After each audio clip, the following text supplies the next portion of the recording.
Olá, meus amigos, minhas amigas.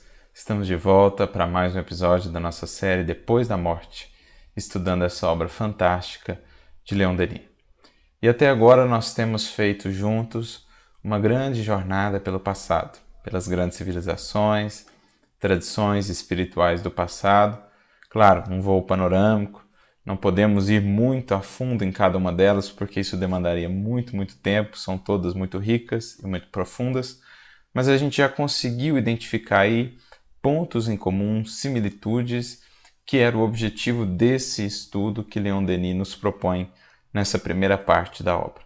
Nós já conversamos sobre as religiões, a doutrina secreta, isto é, aquele núcleo comum que perpassava as grandes religiões e tradições espirituais do passado, e começamos então a estudar melhor algumas delas para podermos identificar algumas características deste núcleo.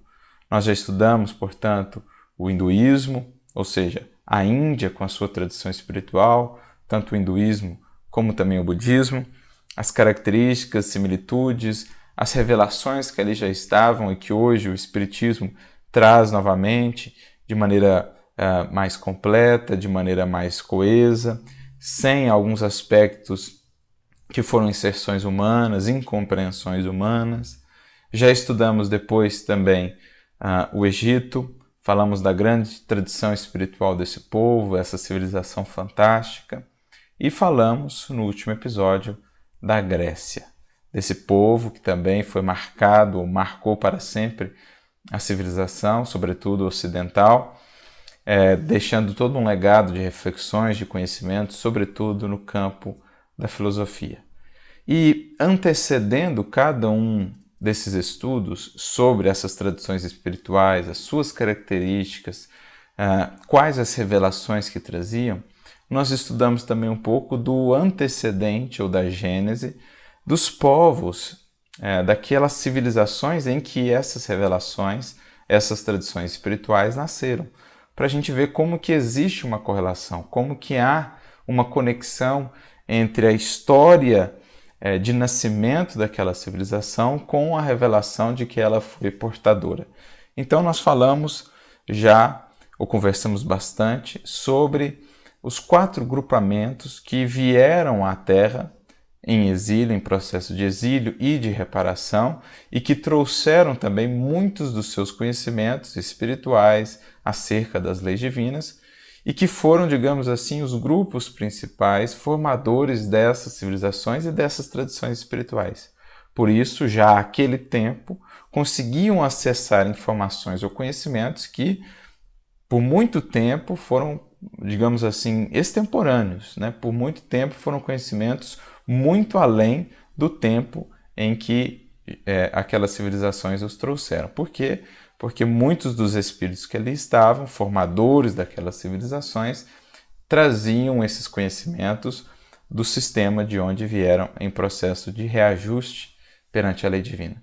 Então, no caso da Índia, nós falamos sobre um desses grupamentos que deu origem ali aos hindus, falamos das características desse grupamento e tudo mais, bem como das relações entre essas características e a própria personalidade, o próprio estilo, né, do hinduísmo, o que ele trabalha, qual o enfoque que ele dá, também com relação ao budismo. Depois nós falamos sobre um outro desses grupamentos, aquele grupamento que formou a civilização egípcia, dos 4 que vieram à Terra, o grupamento mais adiantado em termos de conquistas e valores do espírito. Também podemos refletir então sobre a relação entre as características desses espíritos como da revelação que nos trouxeram, dos conhecimentos muito adiantados que já traziam, claro, na maioria das vezes inacessíveis ao vulgo, restritos aos círculos dos iniciados. E no último estudo nós comentamos sobre um terceiro grupamento, que seria um grupamento que se dividiu mais em relação aos outros, né? Nós já traçamos também, comentamos um pouquinho sobre os semitas, que seria o 4º grupamento. Falaremos melhor sobre eles no próximo capítulo, quando formos falar também sobre o cristianismo. Mas nós falamos desse terceiro grupamento que veio a dar origem ali a Grécia, a civilização grega, mas também há muitas outras civilizações ali na região indo-europeia. Então, o grupamento que veio, um desses grupamentos que veio em processo de exílio, mas que teve uma característica muito peculiar em relação aos três demais. Enquanto os outros três, como que meio que se fixaram num local mais específico, se apegaram mais à espiritualidade, à fé e tudo mais, e até incorreram em alguns aspectos de insulamento, por conta da própria vaidade, por conta do próprio orgulho, esse grupamento teve uma característica muito diferente. Eles, sendo daqueles que vieram um grupamento de espíritos mais revoltados, menos resignados com o processo da perda daquele, entre aspas, paraíso, ao virem para a Terra, entraram num processo de movimentação, de ação, como que numa tentativa de esquecer a dor daquele exílio, a dor daquela perda, e passar a construir então o paraíso que haviam perdido aqui na Terra. Então, não se fixaram no local propriamente, o estabelecimento das civilizações demorou muito mais, houve muito mais ramificações, partiram por um processo de expansão, de conquista e formaram ali as bases da civilização indo-europeia, dos povos formadores da Europa, né? E o povo grego, um deles. Então, a introdução que nós fizemos no episódio passado para falarmos sobre a tradição espiritual grega, a civilização grega, acaba se aplicando também ao que nós vamos estudar hoje, porque é mais um, digamos assim, dos ramos ou das ramificações desse grupamento de espíritos formador ali da civilização indo-europeia, né? Mais uma das ramificações desse grupo de espíritos, que tinha, em relação aos outros, essa característica muito particular. Eram povos menos resignados, mais revoltados, melhor dizendo, com o processo de degredo, não se interessaram muito por uma busca de espiritualidade, a expressão da sua espiritualidade foi muito mais tardia, como nós comentamos quando falamos da Grécia, e esse povo, ou esse grupamento, essa civilização que estudaremos hoje, foi justamente uma das primeiras manifestações de espiritualidade desse grupo de espíritos. Nós vamos estudar hoje a Gália, ou os druidas, que é o capítulo 5 dessa primeira parte. Aqueles espíritos que se agruparam ali, ou aquela civilização que se formou na região do que hoje é a França, também estiveram ali na Grã-Bretanha, né, na Irlanda, no País de Gales, na Escócia, enfim. Esse que foi conhecido como povo celta, ou os druidas e tudo mais, que tiveram assim um esplendor pouco antes do Cristo, já à época do Cristo, graças à influência romana, à conquista romana, já não tinha uma expressão tão vasta, sobretudo no continente, na Europa, digamos, além mar, né? Na Europa ali da Grã-Bretanha, ainda mantiveram por um tempo a sua força, a grandiosidade da sua civilização, mas no continente sofreram muito a pressão, né, da conquista do Império Romano. Júlio César foi um desses que moveu campanhas e muitas lutas por conquistá-los. Os gauleses, é até conhecida a história do seu embate,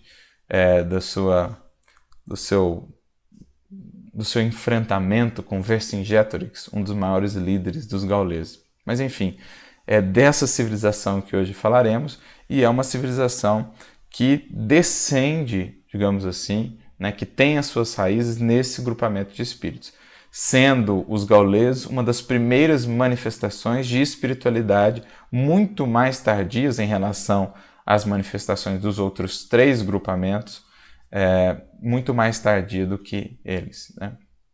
E, como nós falamos também no caso da Grécia, é um povo marcado pela ação, né? Pela realização aqui no mundo e tudo mais. Então são algumas das características que nos ajudarão também a entender um pouco da tradição espiritual das Gálias. Lembrando que esse capítulo em especial tem toda uma relação, todo um vínculo com o próprio Espiritismo. Se recordarmos do próprio Kardec, que vem a saber de uma encarnação sua entre os druidas, o próprio Leon Denis, que escreve muito sobre o assunto, não só nessa obra, mas em outras obras, Gênio Céltico, em artigos e tudo mais. Ele que busca resgatar um pouco desse espírito gaulês dos druidas e que busca também demonstrar como existiam vínculos, laços profundos entre o espiritismo e a doutrina druídica, entre o pensamento dos druidas, né, da Gália. Então, é um estudo bastante marcante para nós, para vermos também um pouco dessas raízes, do contexto que precedeu o Espiritismo e que preparou o terreno ali na França para a acolhida, séculos depois, do Consolador, para o advento do Espiritismo, né? Então, vai ser um estudo bastante interessante nesse sentido. Pois bem, Leon Denis começa logo ao primeiro parágrafo dizendo: a Gália conheceu a grande doutrina, possuiu-a sob uma forma poderosa e original, soube dela tirar consequências que escaparam aos outros países. Então, a mesma grande doutrina que estudamos até agora nas outras civilizações também esteve na Gália.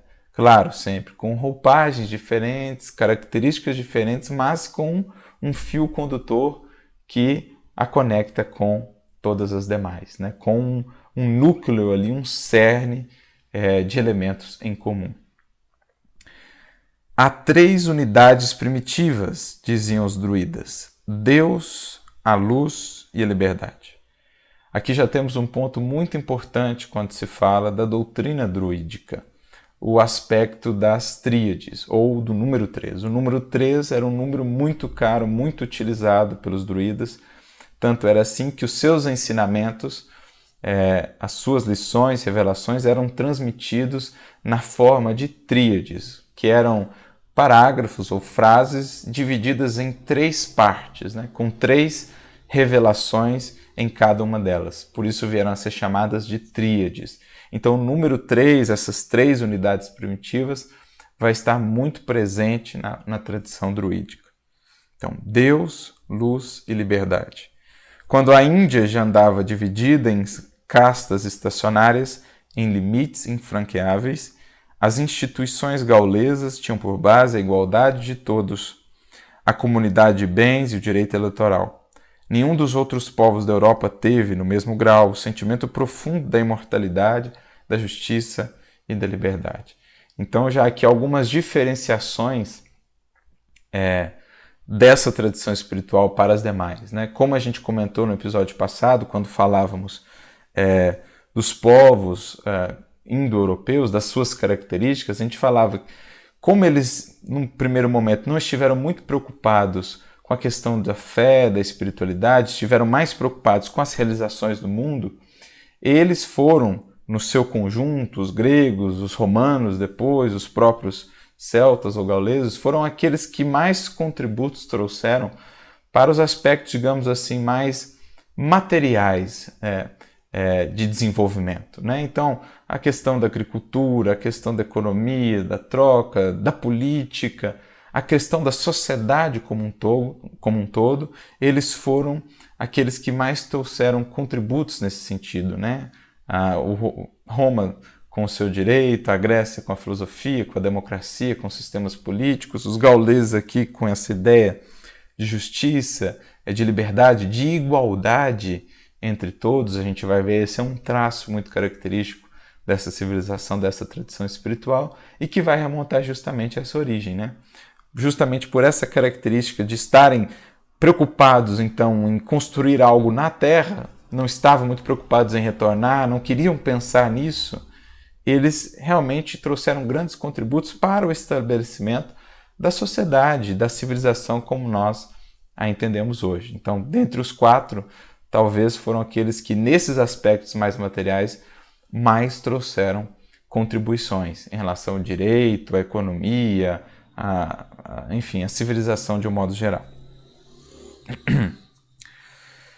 Mais adiante, logo no segundo parágrafo, ele segue dizendo, logo no meio do parágrafo: nada é mais digno de atenção e de respeito do que a doutrina dos druidas. os quais não eram bárbaros, como se acreditou erradamente durante séculos.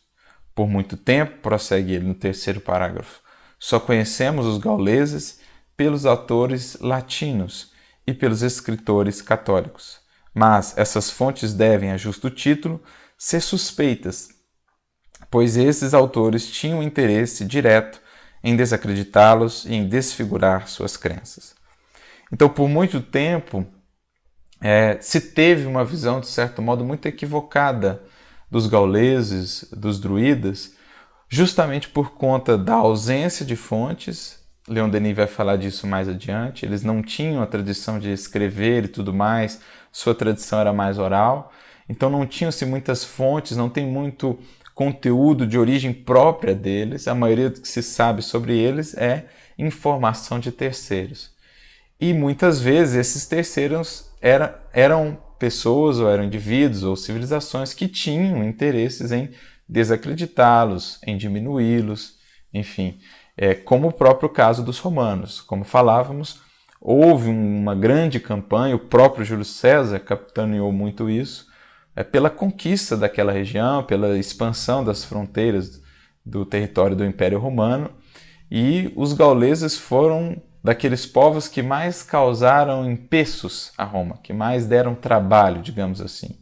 Como citei, há o exemplo do grande líder Vercingetorix, que conseguiu unificar, de certo modo, aqueles povos na luta contra César, contra o Império Romano, mas que, em determinado momento, acabou tendo de se render.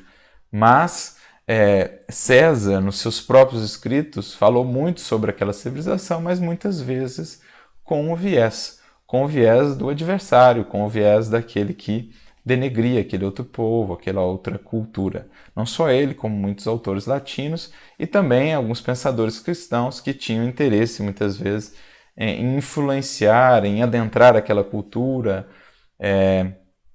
em criticar alguns dos seus hábitos, alguns aspectos do seu culto e tudo mais. Então é preciso fazer uma ponderação sempre. Claro, existiram também aqueles escritores, cristãos ou não, que reconheceram a sua grandeza, que reconheceram aspectos muito interessantes desse povo, né? Por exemplo, ele vai citar aqui Clemente de Alexandria, Orígenes, que vão distinguir com cuidado os druidas da multidão dos idólatras. E alguns filósofos, como por exemplo Lucano, Horácio, Florus e outros. Né? Lucano tem até algumas passagens bem interessantes acerca dos gauleses na sua obra A Farsália. Então, há também essa contraposição. Né? Mas, de um modo geral, muitas vezes, essa civilização passou por uma grande incompreensão justamente pelas análises enviesadas daqueles que tinham certo interesse em denegri-los, em diminuí-los. Mas, acrescenta Denis, sobretudo naquele tempo, naquele momento ali, no mesmo contexto de nascimento do Espiritismo, começava-se a haver um ressurgimento dos estudos acerca do druidismo e dessa civilização. Então, o próprio Kardec vai entrar um pouco nesse contexto, vai fazer um artigo muito interessante que está na Revista Espírita de abril de 1858, intitulado O Espiritismo entre os Druidas, em que ele vai pegar o texto de uma obra que havia saído em sua primeira edição, se não me engano, em 1857. Ele vai pegar um longo texto de um autor que trazia algumas das tríades e as comentava. E Kardec, então, vai apresentar ali, ou comentar ali, as semelhanças, né? A semelhança entre muitos dos conhecimentos dos druidas ali presentes nas tríades, e que o próprio autor dessa obra consegue destrinchar muito bem, com o Espiritismo, com o Livro dos Espíritos. Lembrando que a obra sai em 1857, portanto, é uma obra ali contemporânea do Espiritismo. Estava ocorrendo naquele momento como que um ressurgimento dos estudos sobre o druidismo e, por ocasião, não podemos dizer que coincidência, também nasce naquele mesmo contexto, naquele mesmo período, o Espiritismo. Então, é algo muito interessante, é o que Denis vai comentar aqui logo no parágrafo seguinte, o quarto parágrafo, que começa assim: os progressos dos estudos célticos, a publicação das tríades e dos cantos bárdicos permitem-nos encontrar em fontes seguras uma justa apreciação de tais crenças.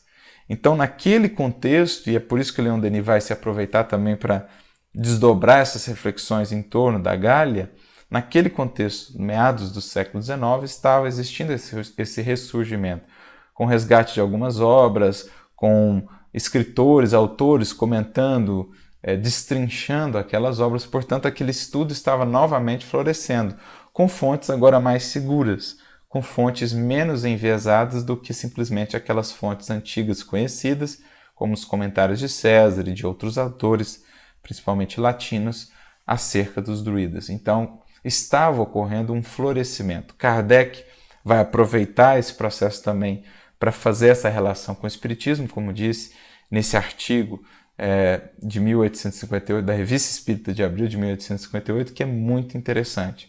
Quem puder, depois leia-o na íntegra, que certamente vão poder colher ali muitas reflexões. A gente separou alguns trechos aqui para estudar dele. E Leon Denis também vai fazer a mesma coisa, ele vai aproveitar esse contexto.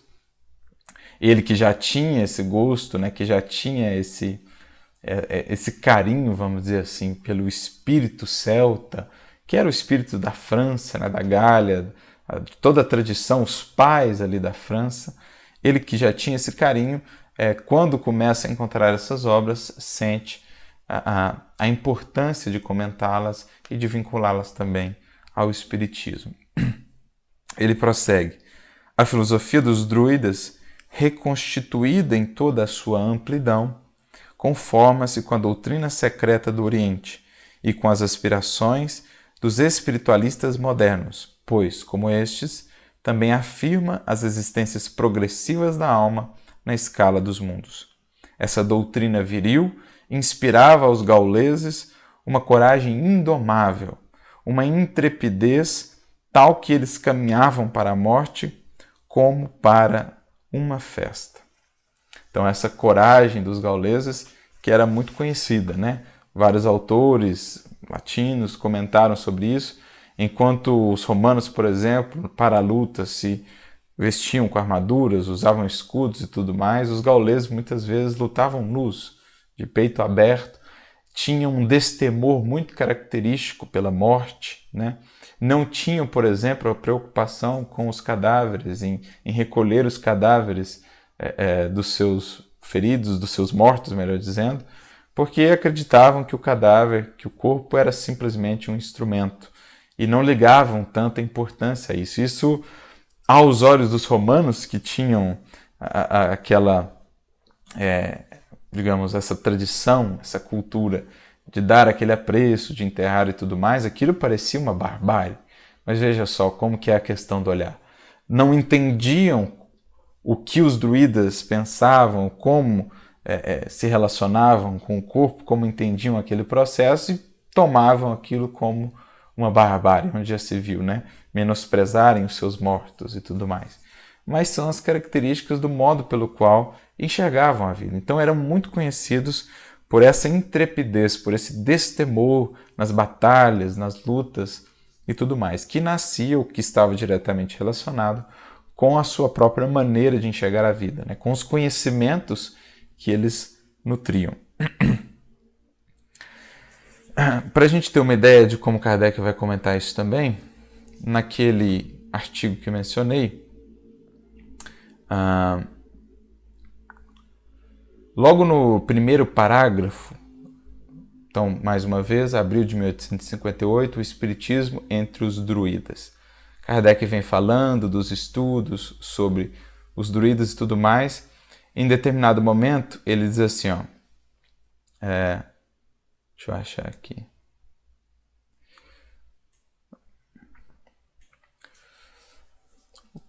Quanto a nós, não nos deixam nossas observações pessoais nenhuma dúvida sobre a antiguidade e a universalidade da doutrina que os Espíritos nos ensinam. Então é aquilo que vemos falando, né? Desde lá do primeiro capítulo que estudamos. A doutrina espírita é tão antiga quanto o mundo. mas, àquele tempo, não estava ela completa, não estava ela toda desenvolvida, não estava ela de maneira coesa, não havia sido apresentada ainda de maneira coesa. Ele prossegue: essa coincidência entre o que nos dizem hoje e as crenças dos tempos mais remotos é um fato significativo da mais alta importância. É tudo o que Denis está tentando demonstrar aqui, com essa primeira parte. Faremos notar, entretanto, que, se por toda parte encontramos traços da doutrina espírita, em parte alguma a vemos completa. É esse o outro ponto também que nós estamos apreendendo desse estudo. Nós vemos partes, aspectos, feixes separados, mas em nenhuma parte nós vemos todos esses feixes unidos, conectados, todas essas pecinhas do quebra-cabeças unidas, como vemos na doutrina espírita. Ele diz: tudo indica ter sido reservado à nossa época coordenar esses fragmentos esparsos entre todos os povos, a fim de chegar-se à unidade de princípio através de um conjunto mais completo e, sobretudo, mais geral de manifestações, que dariam razão ao autor do artigo, ele cita um artigo mais acima, a propósito do período psicológico no qual a humanidade parece estar entrando. Então, um período psicológico adequado, engraçado que Emmanuel vai dizer a mesma coisa no livro Emmanuel, é um período psicológico adequado em que o Consolador encontra o momento certo para vir à Terra. Então, aqueles fragmentos presentes em toda a antiguidade agora podem ser melhor coordenados. E mais adiante ele diz assim: a doutrina druídica oferece-nos um curioso exemplo do que acabamos de dizer. Essa doutrina, de que não conhecemos bem senão as práticas exteriores, eleva-se sob certos aspectos até as mais sublimes verdades. Mas essas verdades eram apenas para os iniciados. Terrificados pelos sacrifícios sangrentos, o povo colhia com santo respeito o visgo sagrado do carvalho e via apenas a fantasmagoria. Aí ele vem e coloca o trecho da obra que ele retirou, uma obra lançada em 1857, com o título, perdoe-me, não sei pronunciar o francês de maneira correta, mas é Magazine Pittoresque, algo nesse sentido, lançada em 1857. Ele extrai um longo trecho dessa obra, em que o autor coloca algumas das tríades e vai tecendo comentários, para ilustrar, então, como que essa doutrina druídica, de fato, representa bem esse processo, né? O que lá estava fragmentado agora se torna mais coeso. O que lá estava muitas vezes restrito a menos indivíduos agora se torna acessível ao vulgo, à multidão, a partir do Consolador.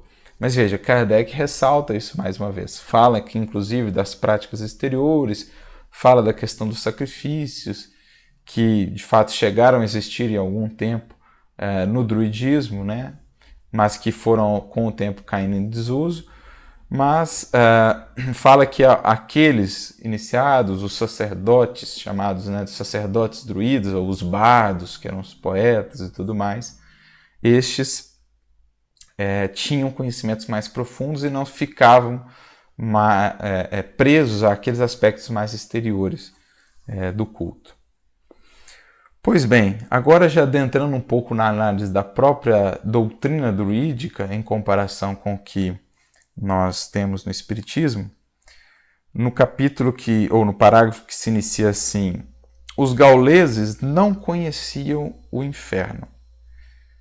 E por isso, Lucano, que é o autor, é um escritor, um poeta romano, autor da Farsália, no canto primeiro da Farsália, os louva com os seguintes termos: para nós, as almas não se sepultam nos sombrios reinos do Érebo, mas sim voam animar outros corpos em novos mundos.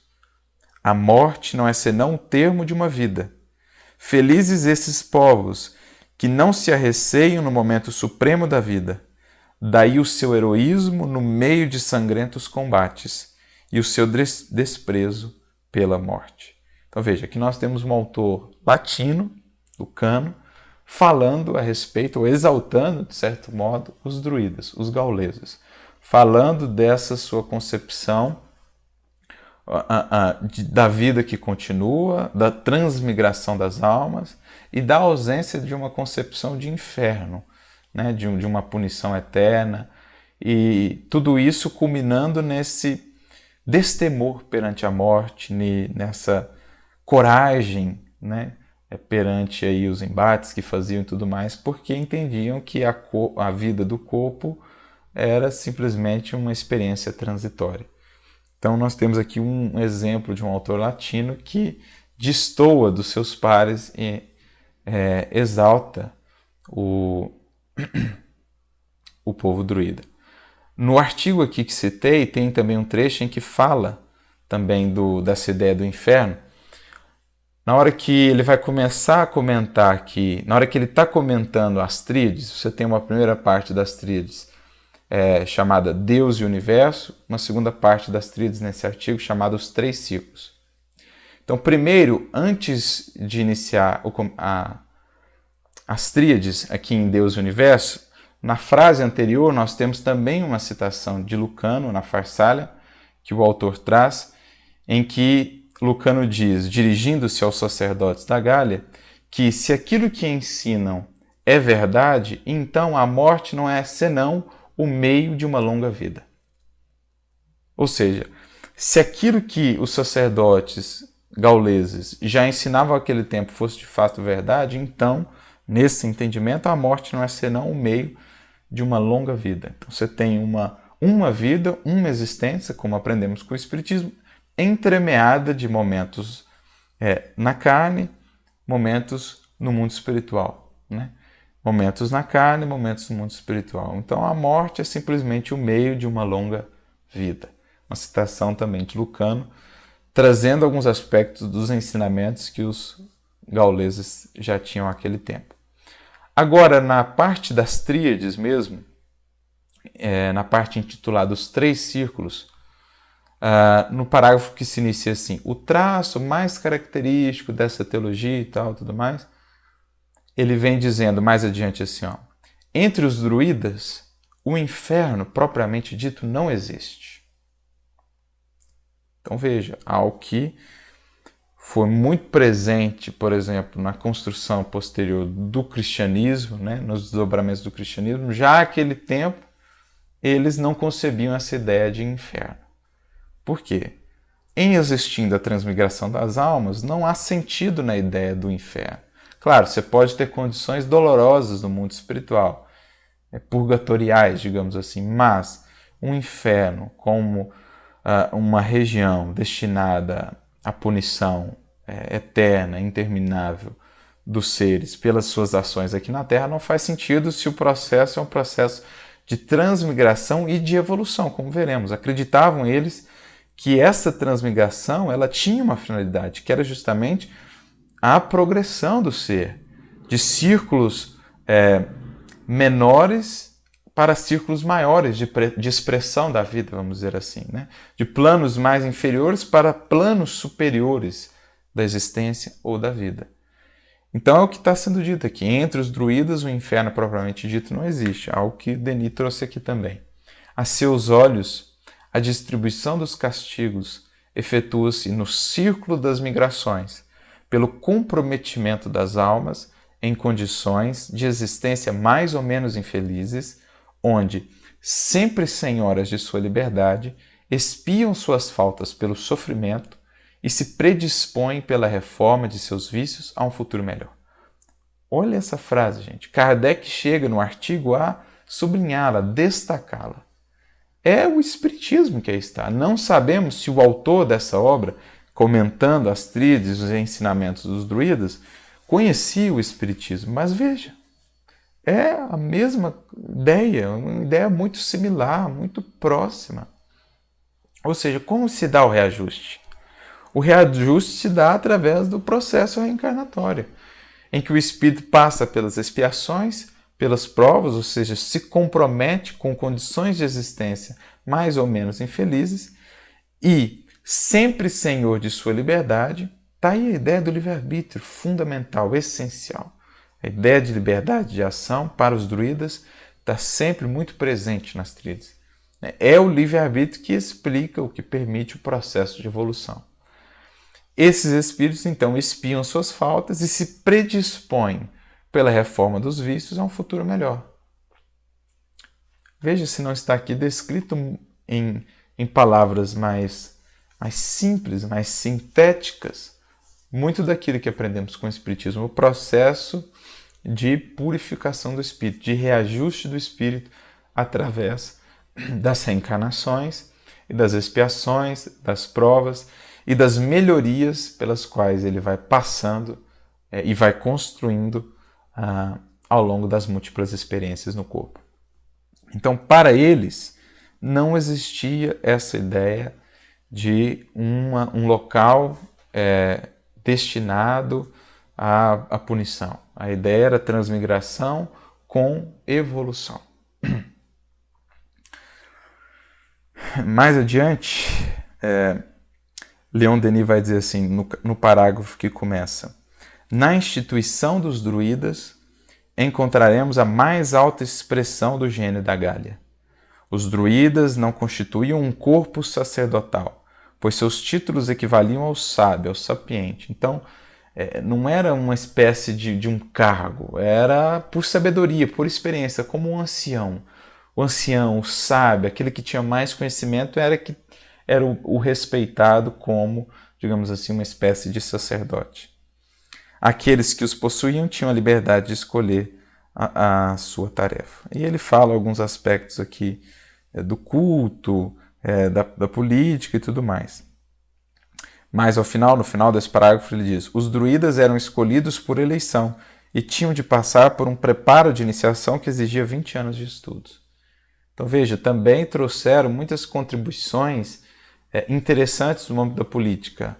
A eleição, a liberdade, muitas conquistas no campo do direito, da igualdade, algo que foi, de certo modo, característico nesses grupamentos, né? Na Grécia, depois em Roma, com alguns aspectos do direito romano que até hoje balizam algumas coisas do nosso direito. Então, esse grupamento de espíritos, os povos indo-europeus, pareciam estar ou ter como tarefa maior essa questão dos estabelecimentos das bases de sociedade, civilização, democracia, política e tudo mais. Então, as instituições dos druidas também eram muito conhecidas nesse sentido.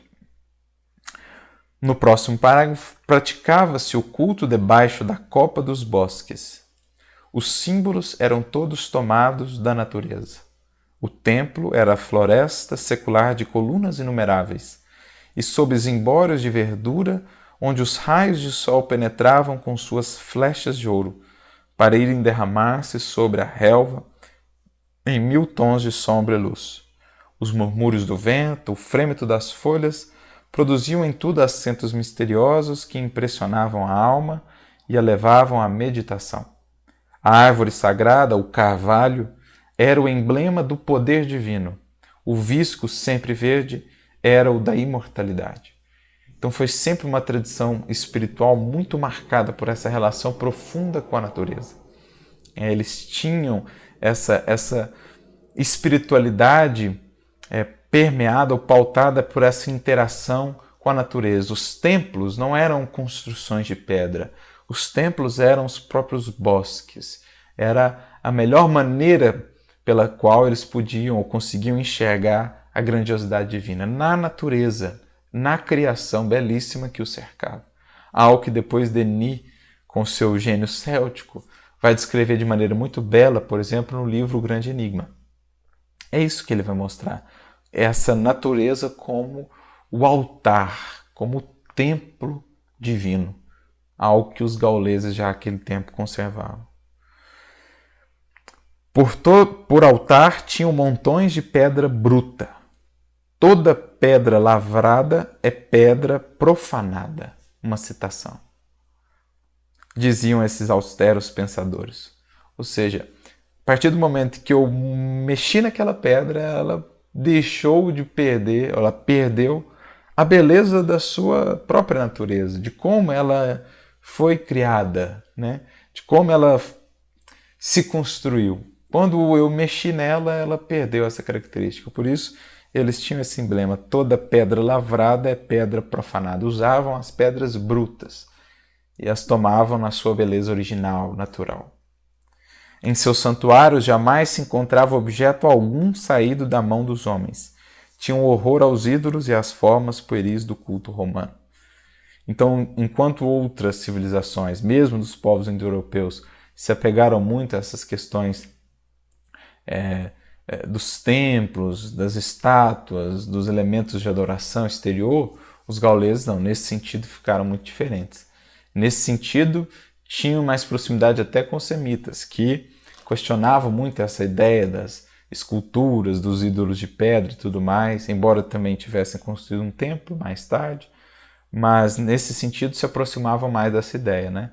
Evitavam estabelecer como elemento de adoração qualquer coisa exterior. Buscavam o templo da natureza, evitavam o culto a estátuas e tudo mais. A fim de que seus princípios não fossem desnaturados ou materializados por imagens, os druidas proibiam as artes plásticas e mesmo o ensino escrito, algo que era comum mais na antiguidade, a tradição oral, né? Confiavam somente à memória dos bardos e dos iniciados os segredos da sua doutrina. Daí resultou a penúria de documentos relativos a tal época. Então, como falávamos, muito da ausência de informações, do desconhecimento desse povo, das suas tradições, se deve à ausência de documentos deles próprios. E muito se deve a esse fato, né? Por conta dessa questão de uma busca de uma espiritualidade menos materializada, mais pautada na natureza, na interação entre eles, não tinham escritos sagrados, não tinham templos, não tinham nada esculpido em paredes e tudo mais. Então era mais difícil de ter informações sobre eles e sobre as suas tradições, é claro. Leon Denis comenta algo aqui sobre os sacrifícios humanos que chegaram a existir em determinado momento, mas que foram caindo em desuso, né? Uma característica, uma incompreensão sua àquela época, mas que na época de César já haviam caído em desuso. Mais adiante, ainda sobre o aspecto da doutrina, ele diz: Teutates esus Gvion, não sei pronunciar essa palavra corretamente, eram no panteão gaulês a personificação da força, da luz e do espírito. Mas, acima de todas as coisas, pairava a potência infinita, que os gauleses adoravam junto das pedras sagradas, no majestoso silêncio das florestas. Os druidas ensinavam a unidade de Deus. Então, a mesma coisa que acontecia no Egito, com o politeísmo, as multidões e o monoteísmo nos círculos de iniciados, também no hinduísmo, também na Grécia, né, nos mistérios de Eleusis, em que a gente tinha um politeísmo exterior, um politeísmo esotérico com X e um monoteísmo esotérico com S, aqui também se dá o mesmo. Então, embora você tivesse essas múltiplas manifestações da divindade que recebiam nomes, acreditava-se, sabia-se da existência da unidade divina, do Deus único, né, da potência infinita. Segundo as tríades, a alma gera-se no seio do abismo. Anufan. Creio que seja assim a pronúncia, né? Aí reveste as formas rudimentares da vida, só adquire a consciência e a liberdade depois de ter estado por muito tempo imersa nos baixos instintos. Então, aqui ele começa a tratar dos 3 círculos, digamos assim, fundamentais que você vai ter no processo de transmigração das almas. Anufan, que seria o abismo, seria a origem obscura, meio que incerta das almas. E o comentarista do artigo que Leon Denis que Allan Kardec vai trazer na Revista Espírita, dá a entender que esse Anufan representaria ali a alma ou o ser antes de adentrar a humanidade, então nos reinos inferiores, seria o que estaria representado nesse Anufan aí, né?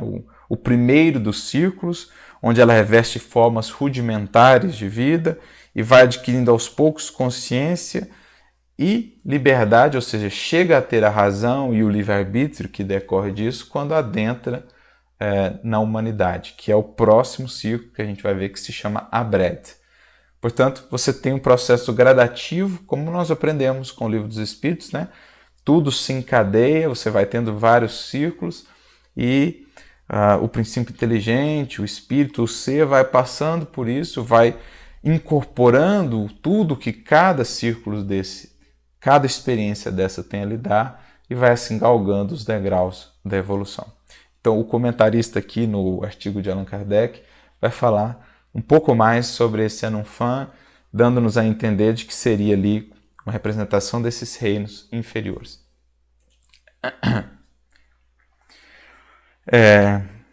Leon Denis traz até o cântico de um bardo, Taliesin, acerca disso. Existindo desde toda a antiguidade, no meio dos vastos oceanos, olha só que interessante, não nasci de um pai e de uma mãe, mas das formas elementares da natureza, dos ramos da bétula, do fruto das florestas, das flores das montanhas. Olha que já uma concepção muito similar à própria lei de evolução das formas físicas, né? Como nós aprendemos com a ciência hoje. Brinquei à noite, dormi pela aurora, fui víbora no lago, águia nas nuvens, lince nas selvas. Depois, eleito por Vion, o Espírito Divino, pelo sábio dos sábios adquiri a imortalidade. Bastante tempo decorreu e depois fui pastor. Vaguei longamente pela terra e antes de me tornar hábil na ciência. Enfim, brilhei entre os chefes superiores. Revestido dos hábitos sagrados, empunhei a taça dos sacrifícios. Vivi em 100 mundos, agitei-me em 100 círculos. Olha que lindo cântico! De maneira poética, descrevendo o processo de evolução, desde as formas mais rudimentares de vida até as formas mais elevadas, né?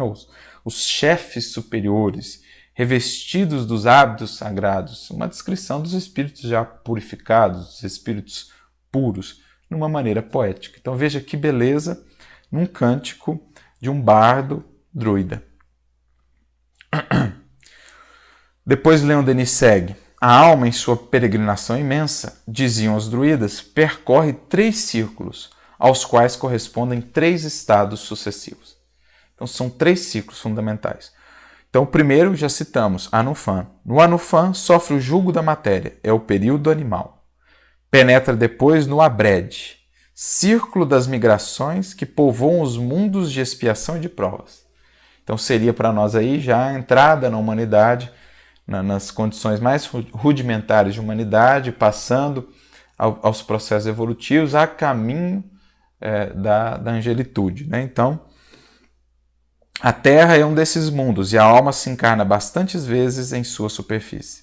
À custa de uma luta incessante, desprende-se das influências corpóreas e deixa o círculo das encarnações para atingir Gwynfyd, que seria o terceiro círculo, círculo dos mundos venturosos ou de felicidade, ou da felicidade. Aí se abrem os horizontes encantadores da espiritualidade. Então veja que interessante, nós temos 3 ciclos, né? Sempre o número 3. Então Anunfan seriam os reinos anteriores à humanidade. Depois o ser entra na humanidade, entra no reino das transmigrações, em Abred, onde por meio de lutas, de esforços, ela vai consolidando conquistas. O ser vai consolidando conquistas, até que consegue superar esse estado de provas, de expiações e tudo mais, e adentra, após muitas encarnações, o reino, o círculo de Gwynfyd, que seria dos bem-aventurados, que para nós seria dos espíritos superiores ou dos espíritos puros, né? Dos espíritos puros. Ainda mais acima se desenrolam as profundezas do Segan, círculo do infinito que encerra todos os outros e que só pertence a Deus. Ou seja, esse círculo seria muito similar a uma concepção que nós temos também entre os hebreus do Ein Sof, ou seja, aquela esfera que é a esfera divina, é a esfera inabitada, a esfera do vazio, a esfera que não é alcançada por nenhum ser, por nenhuma criatura. É aquilo do Criador que nenhuma criatura jamais chegará a saber. porque se chegasse a saber, seria tão grande, tão sábia quanto o próprio Criador. Então é aquela parte, aquele aspecto de Deus que será sempre transcendente. Os hebreus chamavam isso, na Cabala e tudo mais, na tradição, de Ein Sof, e os druidas chamavam de Segam. Então nós temos esses 4 ciclos, né? 3 que pertencem à criatura, pelos quais ela passa, e um que diz respeito somente ao Criador. E é interessante, no artigo, Kardec vai falar sobre esses 3 ciclos também. Logo no último parágrafo, na conclusão, ele vai fazer uma comparação muito interessante entre esses ciclos, o que eles representam, o que eles descrevem, o processo evolutivo que descreve, e aquilo que o Espiritismo apresenta como processo evolutivo do ser. Ele vai, inclusive, fazer uma comparação muito interessante, ele vai colocar, ao final desse artigo, um quadro em que ele vai colocar lado a lado a escala espírita com a escala druídica, comparando quais que são as intersecções entre elas. Então você vai ter ali, por exemplo, a primeira ordem dos espíritos puros seria correspondente de Gwynfrith, na escala druídica. A segunda ordem e a terceira ordem, que aí estariam, né, espíritos superiores de sabedoria, de ciência e benévolos, e mais abaixo, na terceira ordem, neutros, pseudo-sábios, levianos, impuros, todas essas 2 ordens, a segunda e a terceira, com todas as classes que estão ali dentro, estariam inseridos no Abred, que seria o ciclo das migrações, ou das diversas existências corporais. Abaixo disso, dessas ordens, ou abaixo da humanidade, nós teríamos o Anufan, que seriam os reinos anteriores à humanidade. E acima de Gwynfrith nós teríamos Segam, que seria a morada de Deus, ou essa esfera inabitada, inacessível à criatura. Então ele faz um comparativo, mostrando como que já naquele tempo eles tinham noções tão próximas do que o Espiritismo vem trazer. Então essa noção da transmigração com diferentes níveis e tendendo para uma finalidade, que é a Gwynfrith, ou a condição de bem-aventurança, onde os seres não mais estão sujeitos às transmigrações, às reencarnações, a não ser em caráter de missão. Então, no último parágrafo, Kardec diz assim, antes desse quadro, a doutrina espírita não consiste apenas na crença na manifestação dos espíritos, mas em tudo o que nos ensinam sobre a natureza e o destino da alma.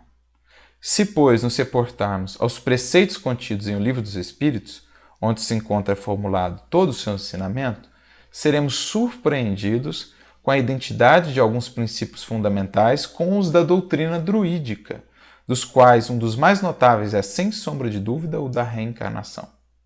Nos 3 ciclos, nos 3 estados sucessivos dos seres animados, encontramos todas as fases apresentadas por nossa escala espírita. Com efeito, o que é o círculo de Abred ou da migração, senão as 2 ordens de espíritos que se depuram através de suas existências sucessivas, ou seja, a segunda e a terceira ordem da escala espírita. No círculo de Gwynfrith, o homem não transmigra mais, desfrutando da suprema felicidade. Não é a primeira ordem da escala dos espíritos puros que, tendo realizado todas as provas, não mais necessitam de encarnação e gozam da vida eterna? Notemos ainda que, conforme a doutrina druídica, o homem conserva o seu livre-arbítrio, eleva-se gradualmente por sua vontade, por sua perfeição progressiva e pelas provas que suportou, do Anufan, ou abismo, até a perfeita felicidade em Gwynfrith, conforme o Espiritismo. Com a diferença, todavia, de que o druidismo admite possível retorno às camadas inferiores, enquanto o espírito, conforme o Espiritismo, pode permanecer estacionário, mas não pode degenerar. Então, o próprio autor do artigo, do texto que Kardec cita aqui, mais adiante havia falado sobre isso, sobre esse deslize, sobre esse equívoco, que os druidas também comentaram, sobre a concepção que tinham da possibilidade da retrogradação, ou seja, do ser voltar ao primeiro dos ciclos, Anufan. Então Kardec comenta isso, o autor aqui comenta, e Denis também comentará, algo que foi muito comum nessas tradições do passado, no hinduísmo, a ideia da metempsicose, nos egípcios também a mesma ideia. Aqui também ela chegou a existir, né? uma incompreensão dada a condição da época, né? O Espiritismo não. Nos mostra que o espírito pode permanecer estacionário, mas não pode degenerar. Para completar a analogia, não teríamos que acrescentar à nossa escala abaixo da terceira ordem, senão o círculo de Anunfam, para caracterizar o abismo, a origem desconhecida das almas, e acima da primeira ordem, o círculo de Segã, morada de Deus, inacessível às criaturas. Então veja, a ideia de vontade, de arbítrio, da evolução como processo de esforço e construção do espírito, na passagem por muitos ciclos de existência, por muitas experiências através da reencarnação, tudo isso já está lá no druidismo, com outros nomes, mas de maneira muito similar ao espiritismo. É o que Kardec ressalta, né, na conclusão desse artigo. Denis segue dizendo aqui: segundo as tríades, nenhum ser é joguete da fatalidade, nem favorito de uma graça caprichosa, visto preparar e edificar por si próprio os seus destinos. O seu alvo não é a pesquisa de satisfações efêmeras, mas sim a elevação pelo sacrifício e pelo dever cumprido. Mais adiante, ainda nesse parágrafo, mais ou menos na metade, ele comenta o equívoco. Parece ter se afastado da verdade em certo ponto. Foi quando estabeleceu que a alma culpada, perseverando no mal, pode perder o fruto dos seus trabalhos e recair nos graus inferiores da vida, donde lhe será necessário recomeçar sua longa e dolorosa ascensão. Então, mais uma vez, tanto Denis como Kardec e o autor que ele cita da obra, utilizada no artigo, comentam esse deslize, que não foi, digamos assim, apenas uma característica dos druidas. Outras tradições também acabaram propondo essa ideia, apresentando essa ideia. Ao final desse parágrafo ele diz: no Gwynfrith recupera com todas as recordações a unidade da sua vida, reata os fragmentos esparsos pela sucessão dos tempos. Então é como que, enxergando nesse ciclo, que para nós seria a condição de espírito puro, o espírito condensasse, conectasse tudo o que conquistou ao longo de toda a jornada. Ele alcançou ali o que lhe era possível em termos de perfectibilidade relativa. Denis comenta também dos conhecimentos que eles possuíam acerca da Terra, dos movimentos da Terra, né, os conhecimentos astronômicos, que, aliás, os egípcios também possuíam, os gregos e tudo mais, elementos em comum entre eles. O próprio César comenta a esse respeito nos seus escritos, dirá Leon Denis. E mais adiante, no parágrafo que se inicia assim: os druidas comunicavam-se com o mundo invisível. 1000 testemunhas o atestam. Nos recintos de pedra evocavam os mortos, as druidezas e os bardos proferiam oráculos. Ele cita o caso de Vercingetorix, o grande, ou depende da tradução, o acento pode estar no O ou no E. Então alguns vão dizer Vercingetorix, outros Vercingetorix, enfim, depende. Mas Vercingetorix, antes da decisão importante que ele teve que tomar com relação à batalha com César, diz Denis aqui que ele entretinha-se nas ramagens sombrias dos bosques, com as almas dos heróis mortos em serviço da pátria. Antes de sublevar a Gália contra César, foi para a ilha de Sain, antiga residência das druidezas, e aí, ao esfuziar dos raios, apareceu-lhe um gênio que predisse sua derrota e o seu martírio. Então existia também, como existia entre os egípcios, essa comunicação com o mundo espiritual, como existia entre os gregos, através das pitonisas, dos oráculos, também entre os druidas, essa relação com os antepassados, né, com os anciãos, com os que já haviam partido, era bem característica. Tanto é, dirá Denis, que a comemoração dos mortos é iniciativa gaulesa. Celebrava-se a festa dos espíritos, não nos cemitérios. Os gauleses não honravam os cadáveres, mas sim em cada habitação, onde os bardos e os videntes evocavam as almas dos defuntos. Então, essa relação deles com os mortos era algo muito comum, muito corriqueiro, o que levou muitas vezes a uma incompreensão de outras civilizações com relação a eles. Por exemplo, essa questão meio fantasmagórica, meio mística, que fazia com que outras civilizações, por exemplo, os romanos, tivessem para com eles uma visão meio deturpada, né, acerca das suas práticas.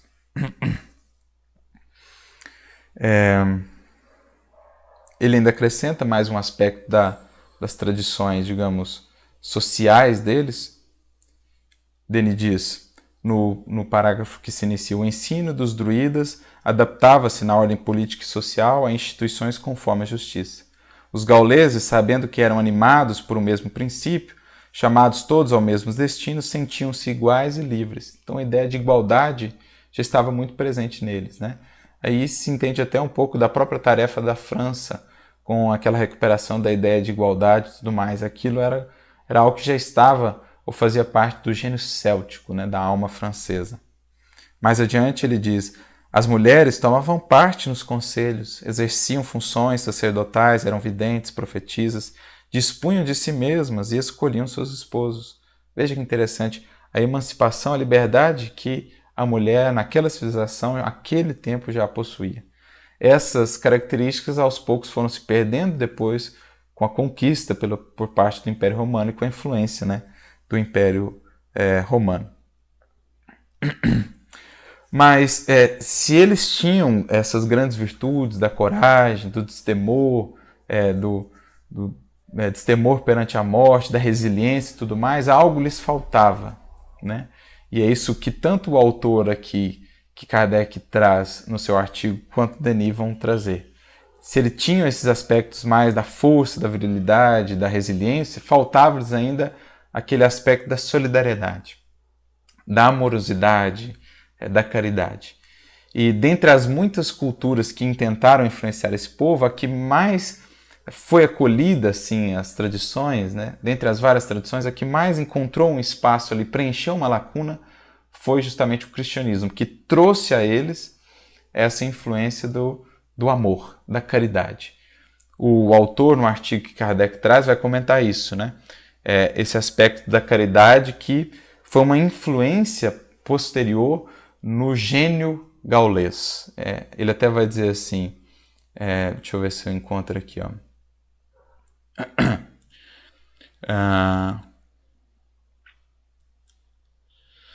No último parágrafo do texto que Kardec traz, do trecho que ele extraiu da obra, ele diz assim, em verdade, nas tríades seguintes a caridade é recomendada no mesmo título que a ciência e a força moral. Mas ainda aqui, como no que toca à natureza divina, a influência do cristianismo é sensível. É a ele e não à forte, mas dura religião dos nossos antepassados que pertence à predicação e à intronização no mundo da lei da caridade, em Deus e no homem. E se essa lei brilha nas tríades, é por efeito de uma aliança com o Evangelho, ou melhor dizendo, de um feliz aperfeiçoamento da teologia dos druidas pela ação da dos apóstolos, e não por uma tradição primitiva. Arrebatemos esse raio divino e teremos em sua rude grandeza a moral da Gália, moral que pôde produzir na ordem do heroísmo e da ciência poderosas personalidades, mas que não a soube unir entre si nem a multidão dos humildes. Então veja que interessante isso, né? Houve uma mistura, a grande influência do cristianismo nos gauleses foi justamente a lei de caridade, de solidariedade. E é dessa mistura do gênio céltico com o cristianismo que nasce, mais tarde, o próprio espiritismo. Então você tem o aspecto do dever, da força moral, que a gente vê muito em Leon Denis, mas com a caridade, com o amor, fora da caridade na salvação, que vem do cristianismo. Então é como se aquele tempo já estivesse se forjando, se preparando o espírito do espiritismo. A força, o dever, a resiliência dos gauleses com a caridade, a humildade, a solidariedade que vinha do cristianismo. E que foi muito bem acolhido, como ele diz aqui, um feliz aperfeiçoamento da teologia dos druidas, foi muito bem acolhida essa influência cristã. É o que Denis vai dizer aqui, ó. Uma coisa capital faltava-lhe, entretanto, a ideia de solidariedade. O druidismo fortificava nas almas o sentimento do direito e da liberdade, mas se os gauleses se sabiam iguais, nem por isso se sentiam bastante irmãos. Então, uma das coisas que favoreceu ou facilitou a dominação romana foi justamente essas divisões. Não havia uma unificação entre os povos. O único que conseguiu fazer isso mais ou menos foi Vercingetorix, mas mesmo assim foi derrotado. Mas faltava-lhes, então, esse aspecto da caridade, da solidariedade, que é uma influência posterior do cristianismo. E aí a gente vai encontrar muito das raízes do próprio espiritismo. Mais adiante, nesse parágrafo mesmo, Denis diz, a lei da caridade e do amor, a melhor que o cristianismo lhe fez conhecer, veio completar o ensino dos druidas e formar uma síntese filosófica e moral cheia de grandeza. Ou seja, veio dar as bases para, posteriormente, o espiritismo. Dessa fusão do gênio céltico, do gênio gaulês, com a sua força moral, com a caridade, a humildade cristãs, nascem as bases do espiritismo. Denis ainda fala, já encerrando esse capítulo um pouco, de uma alma que ele admira muito e que, de certo modo, incorporou essas virtudes do gênio céltico, que foi a alma de Joana d'Arc na sua tarefa, né? Ela, uma simples camponesa, uma jovem moça, naquele contexto ainda, que teve um papel tão importante, que manteve-se tão firme, tão heroína mesmo, tão fiel às suas vozes, né? Aos espíritos que a orientavam e que desempenhou um papel tão importante na história daquela civilização. Então ele fala que nela nós tivemos uma espécie de revivescência de todo esse gênio, que misturava a força moral, a resiliência, o culto ao dever, a fidelidade, com a humildade, a caridade, o amor, que são influências cristãs. Então, basicamente é isso o que nós podemos acessar de maneira mais panorâmica sobre a Gália, sobre o druidismo.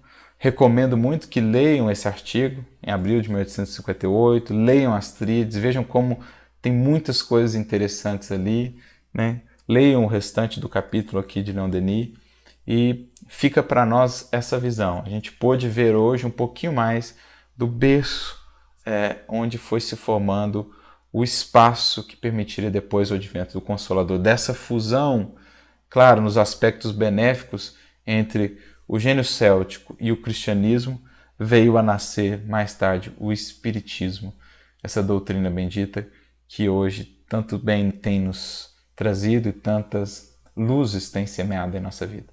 Então, ficamos por aqui.